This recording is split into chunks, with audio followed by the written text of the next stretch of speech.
अहिल्यानगर जिल्ह्यामध्ये मान्सूनचं आगमन झालेलं आहे आणि अनेक भागांमध्ये मुसळधार पाऊस कोसळलेला आहे. तर काही ठिकाणी हलक्या सरी ज्या आहेत त्या पावसाच्या पडलेल्या आहेत आणि पुन्हा एकदा शेतकऱ्यांना आता खरीपाची पेरणीयोग्य पावसाची अपेक्षा जी आहे ती लागलेली आहे आणि आभाळाकडे डोळे लावून हा बळीराजा जो आहे तो बघतो आहे.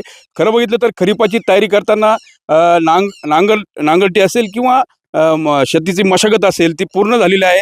मात्र खरीप पेरण्यासाठी किंवा पेरणी करण्यासाठी जो आवश्यक पाऊस आहे तो अद्यापही पडलेला नाही आणि त्यामुळे आकाशाकडे नजरा ज्या आहेत त्या शेतकऱ्यांच्या लागलेल्या आहेत. आजही जे ढग आहेत ते दाटून आलेले आहेत आणि आजही पाऊस पडण्याची शक्यता आहे. वातावरणात देखील दमट वातावरण आहे आणि आज पाऊस पडेल अशी शक्यता वर्तवण्यात येत आहे. 3 दिवस येलो अलर्ट जो आहे तो अहिल्यानगर जिल्ह्यासाठी देण्यात आलेला आहे.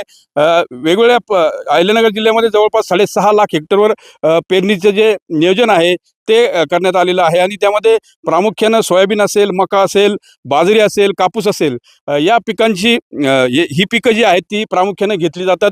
त्यामुळे आता पेरणीयोग्य पाऊस कधी पडतो आणि बळीराजाला दिलासा कधी मिळतो हे पाहणं महत्त्वाचं ठरणार आहे. मनोज गाडेकर, TV9 मराठी, राहता अहिल्यानगर.